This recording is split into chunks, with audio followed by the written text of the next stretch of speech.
बिस्मिल्लाहिर्रहमानिर्रहीम। नाज़रीन अस्सलाम वालेकुम। इमरान वसीम हाज़िर खिदमत है। नाज़रीन, वज़ीर आज़म पाकिस्तान ने आवाम को एक बड़ी खुशखबरी सुनाने का फ़ैसला कर लिया है और इस हवाले से आलमी मालियाती इदारों का जितना भी दबाव था, वज़ीर आज़म इमरान ख़ान ने उन्हें बालाए ताक रखा है। वज़ारत फ़ाइनेंस की जो रिकमेंडेशन थी, जो सिफारशात थी, उन्हें भी मुस्तरद कर दिया है और वज़ीर आज़म इमरान ख़ान ने यह ठान लिया है कि उन्होंने आम इंतखाबात 2018 से पहले जो उन्होंने इलेक्शन मुहिम अपनी चलाई थी, आवाम के साथ जो वादे किए थे कि गुर्बत को कम किया जाएगा, रोज़गार के मौक़े पैदा किए जाएंगे, मुआशी सरगर्मियों को फ़रोग़ दिया जाएगा, इस हवाले से वज़ीर आज़म इमरान ख़ान ने FBR को, वज़ारत फ़ाइनेंस को और दीगर जो इदारे हैं जिससे के ज़रिए आवाम को रिलीफ़ फ़राहम किया जाएगा, उन्हें डायरेक्शन जारी कर दी है कि एक हफ़्ते के अंदर तमाम इन इक़दामात के हवाले से, जिसके आवाम को तकरीबन कोई 160 अरब रुपए का रिलीफ़ फ़राहम किया जाएगा, इक़दामात करके रिपोर्ट जो है वो वज़ीर आज़म इमरान ख़ान ने कहा है कि पेश की जाए, जिसकी हतमी मंजूरी जो है वो आइंदा हफ़्ते, जो पीर का हफ़्ता शुरू होने वाला है, वज़ीर आज़म इमरान ख़ान उसकी हतमी मंजूरी जो है वो देंगे। नाज़रीन, इसकी तफसीलात भी आपके साथ शेयर करेंगे, लेकिन उसके साथ साथ नाज़रीन आपको ये भी बता देते हैं कि अटॉर्नी जनरल अनवर मंसूर खान जो अपने ओहदे से मुस्तफ़ी हो चुके हैं, लेकिन उनके इस्तीफ़े के बाद भी मामलात जो है वो अपनी जगह पर रुक नहीं पाए, बल्कि अब पाकिस्तान बार कौंसिल की जानिब से अनवर मंसूर के इस्तीफ़े के बाद फ़रूक नसीम को काबीना से बेदखल करने का मुतालबा जो है वो सामने आया है। वो ये मुतालबा क्यों कर रहे हैं नाज़रीन, वो भी आपके साथ शेयर करेंगे। लेकिन सबसे पहले जो वज़ीर आज़म इमरान ख़ान ने ये फ़ैसला किया है कि गुर्बत के मारे अवाम को रिलीफ़ फ़राहम करना है, ताकि उन पर जो माली बोझ पड़ रहा है महंगाई की वजह से और गुर्बत की जो शर्ह है उसमें जो रोज़ बरोज़ इजाफ़ा हो रहा है, उसमें कमी लाई जाए। इस हवाले से वज़ीर आज़म इमरान ख़ान जो इक़दामात उठाने जा रहे हैं, एक इक़दाम तो ये उठाया जा रहा है कि जो पेट्रोलियम मसनूआत की कीमतें हैं उनमें खातिर ख़्वाह वज़ीर आज़म इमरान ख़ान ने ख्वाहिश का इज़हार किया है कि कमी की जाए। पेट्रोल की कीमत में वज़ीर आज़म इमरान ख़ान की जानिब से ये कहा गया है कि तकरीबन जो है वो 27 से 30 रुपये जो है वो पेट्रोलियम मसनूआत की कीमतों में कमी की जाए। पेट्रोल 27 रुपये सस्ता करने का वज़ीर आज़म इमरान ख़ान ने ख्वाहिश का इज़हार किया है और डीज़ल जो है वो 30 रुपये सस्ता करने की ख्वाहिश का वज़ीर आज़म इमरान ख़ान ने जो है वो इसका इज़हार किया है। लेकिन वज़ारत ख़ज़ाना जो है वो वज़ीर आज़म इस ख्वाहिश की, वज़ीर आज़म इमरान ख़ान की इस ख्वाहिश की रास्ते में जो है वो रुकावट बनी है। लेकिन वज़ीर आज़म इमरान ख़ान ने वज़ारत ख़ज़ाना के इन तमाम रिकमेंडेशन को कि पेट्रोलियम मसनूआत की कीमतों में कमी नहीं की जा सकती, इसे मुस्तरद कर दिया है। वज़ारत ख़ज़ाना की जानिब से कहा गया कि गो के आलमी मार्केट में पेट्रोलियम मसनूआत की कीमतों में कमी हुई है, लेकिन जिस कदर या जिस शरह से वज़ीर आज़म इमरान ख़ान चाहते हैं कि पेट्रोल और डीज़ल की कीमत में कमी लाई जा सके, इस शरह से पेट्रोलियम मसनूआत की कीमतों में कमी जो है वो नहीं की जा सकती। वज़ीर आज़म इमरान ख़ान ये चाहते हैं कि जो पेट्रोल की कीमत है उसे 90 रुपये पर लाया जाए। इस वक्त पाकिस्तान में तकरीबन जो है वो 117 रुपये जो है वो पेट्रोल फ़रोख्त हो रहा है और डीज़ल के हवाले से वज़ीर आज़म इमरान ख़ान ने इस ख्वाहिश का इज़हार किया है कि उसे 97 रुपये फ़ी लीटर पर लाया जाए, ताकि मुल्क की जो मुआशी सरगर्मियाँ हैं उन्हें फ़रोग़ मिल सके और मुल्क से जो अफरात ज़र की शरह है वो भी कम की जा सके। और नाज़रीन, इसके साथ साथ मैं आपको ये भी बता देता हूँ, अभी कुछ दिन पहले वज़ीर आज़म इमरान ख़ान ने कोई 7 अरब रुपए का जो है या 16 अरब रुपए के एक पैकेज का ऐलान किया, जिस पर अपोजिशन की जानिब से जो है काफ़ी जो है वो तनकीद का जो है वो निशाना बनाया गया था वज़ीर आज़म इमरान ख़ान को कि ये इंतहाई कम पैकेज है जो आवाम को रिलीफ़ के लिए वज़ीर आज़म इमरान ख़ान ने दिया। बल्कि ये भी कहा गया था कि वज़ीर आज़म इमरान ख़ान ने जो है वो आवाम के साथ मजाक किया है। लेकिन वज़ीर आज़म इमरान ख़ान की काबीना में बैठे हुए लोगों ने इस बात की को सपोर्ट किया था, बल्कि तजवीज़ दी थी वज़ीर आज़म इमरान ख़ान को कि आप ये जो पैकेज देने के लिए जा रहे हैं, मुनासिब ये होगा कि मुल्क में महंगाई कम हो, उसके लिए आप पेट्रोलियम जो मसनूआत हैं वो सबसे की वैल्यू रखती हैं। अगर आप पेट्रोलियम मसनूआत की कीमतों में कमी लाएंगे, उसमें जो है वो ज़्यादा से ज़्यादा आवाम को रिलीफ़ देंगे, जो टैक्स कलेक्ट किया जा रहा है पेट्रोलियम मसनूआत पर उसकी शरह में कमी लाएंगे, तो इसका बराह रास्त फ़ायदा जो है मुल्क की 22 करोड़ आवाम को होगा। तो इसी चीज़ को मद्देनज़र रखते हुए वज़ीर आज़म इमरान ख़ान ने यह फ़ैसला किया है कि पेट्रोलियम मसनूआत की कीमतों में खातिर ख़्वाह जो है वो कमी लाई जाएगी। लेकिन वज़ारत ख़ज़ाना की जानिब से भी जो है वो जो है इस ख्वाहिश पर के ख़िलाफ़ जो है वो रिपोर्ट पेश की गई थी और आलमी मालियाती इदारे भी ये कह रहे थे कि इस तरह की कमी जो है वो पेट्रोलियम मसनूआत में नहीं लाई जा सकती। लेकिन वज़ीर आज़म इमरान ख़ान ने इन दोनों मालियाती इदारों का, पाकिस्तान के वज़ारत फ़ाइनेंस का और IMF का ये जो दबाव था, इसे बलाए ताक रखते हुए ये फ़ैसला कर लिया है कि एटलीस्ट मार्च के महीने में जो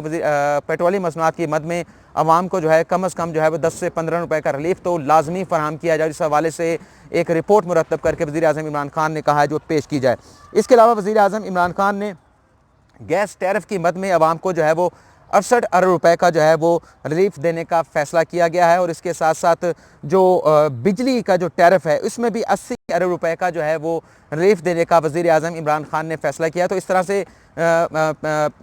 बिजली गैस की मद में तो तकरीबन 168 रुपये का रिलीफ वज़ीर आज़म इमरान खान देना चाहते हैं। पेट्रोलियम मसनूआत का जो रिलीफ है वो इससे अलग है। इसके साथ साथ वज़ीर आज़म इमरान खान ने यह भी फ़ैसला किया है कि जो इस वक्त शरह सूद है पाकिस्तान में 13.25% पर चल रही है, उसे भी कमी लाने के हवाले से वज़ीर आज़म इमरान खान ख्वाहिशमंद हैं। और जो मालियाती इदारे हैं कौमी, उन्हें भी ये डायरेक्शन जारी की गई है कि मुल्क में जो माशी सरगर्मियाँ शरह सूद बढ़ने की वजह से कम पड़ गई हैं, मांद पड़ गई हैं, उन्हें फ़रोग़ देना चाहिए। और उसके लिए ज़रूरी है कि शरह सूद जो है उसमें खातिर ख़्वाह कमी लाई जाए, ताकि इस शरह सूद में कमी की वजह से ना सिर्फ मुल्क में माशी सरगर्मियों को फ़रोग़ हासिल होगा, अफरात ज़र भी नीचे आएगी, और उसके साथ साथ नए रोज़गार के मौक़े जो वज़ीर आज़म इमरान खान ने वादा किया था अपनी इंतखाबी मुहिम के दौरान, वो भी पैदा होंगे और अवाम को ज़्यादा से ज़्यादा इससे रिलीफ जो है वो हासिल होगा। नाज़रीन, ये बहुत बड़ी खुशखबरी है अवाम के लिए जो महंगाई के सताए हुए हैं कि वज़ीर आज़म इमरान खान अब ख़ुद जो है वो ड्राइविंग सीट पर आए हैं और महंगाई को काफ़ी संजीदगी के साथ ले रहे हैं कि अवाम को खातिर ख़्वाह रिलीफ इस महंगाई की जो महंगाई हो चुकी है मुल्क में, इस मद में जो है वो फराहम किया जा सके। इसके साथ साथ नाज़रीन, हमारी जो दूसरी खबर है कि जो साबिक़ अटॉर्नी जनरल अनवर मंसूर ने अपना इस्तीफ़ा दे दिया था, लेकिन इस इस्तीफ़े के बाद भी मामलात जो है वो ख़त्म नहीं हुए। साबिक़ अटॉर्नी जनरल अनवर मंसूर ने जो इस्तीफ़ा दिया था उसमें उनकी जानिब से कहा गया था कि वो इस्तीफ़ा दे रहे हैं चूँकि पाकिस्तान बार काउंसिल और सुप्रीम कोर्ट बार एसोसिएशन की जानिब से उनके इस्तीफ़े का मुतालबा किया गया था, जो उन्होंने स्टेटमेंट अदालत में दी थी। अब पाकिस्तान बार काउंसिल ने यह कहा है कि वो अप्रिशिएट करते हैं अनवर मंसूर खान साहब की जानिब से जो इस्तीफ़ा दिया गया है वो अपने ओहदे से मुस्ताफ़ी हो गए हैं, लेकिन उन्होंने एक और मुतालबा कर दिया है। उनकी जानिब से एक और मुतालबा जो किया गया है वो ये सामने आया है कि वफाकी वज़ीर कानून फ़रोग़ नसीम को जो है वज़ीर आज़म इमरान खान फ़ौरी तौर पर जो है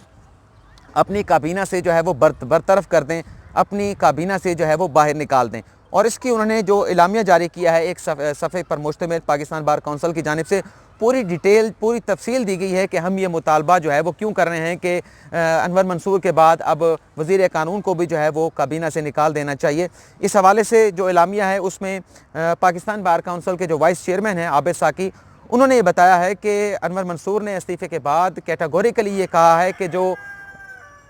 अनवर मंसूर ने कैटेगोरिकली ये कहा कि जो उन्होंने अपना बयान दिया था जो वो वापस ले चुके हैं अदालत में, वो जो बयान दिया गया था, लेकिन अनवर मंसूर आज भी अपनी इस बात पर कायम है कि वो बयान उन्होंने हुकूमत के मौक़िफ़ के जो हुकूमत का मौक़िफ़ था वही बयान जो है वो उन्होंने अदालत में दिया था। तो इससे पाकिस्तान बार काउंसिल ये कह रही हैं कि ये बात सामने आती है कि जो मौजूदा वज़ीर कानून है वो अदलिया के ख़िलाफ़ जो है वो साजिश कर रहे हैं और उनका माजी भी इस हवाले से मशकूक है। बल्कि उस प्रेस रिलीज़ में ये भी कहा गया है कि वफाकी वज़ीर कानून फ़रोग़ नसीम जो है वो जो अनडेमोक्रेटिक फोर्सेस हैं उनकी सपोर्ट करते हैं, उन फोर्सेस की सपोर्ट करते हैं जो नहीं चाहते कि मुल्क में जमहूरी निज़ाम चले, जमहूरी निज़ाम को जो है वो तक़वियत मिले, तो वो उनको सपोर्ट करते हैं। और इस बात पर फ़रोग़ नसीम जो है वो फ़ख्र महसूस करते हैं। और उनकी जानिब से ये भी कहा गया है कि वज़ीर कानून जो है वो माजी में साबिक़ सदर परवेज़ मुशर्रफ, जिन्होंने मुल्क में 3 नवंबर 2007 को एमरजेंसी लगाई थी, आइन को जो है वो इल्तवा में डाल दिया था,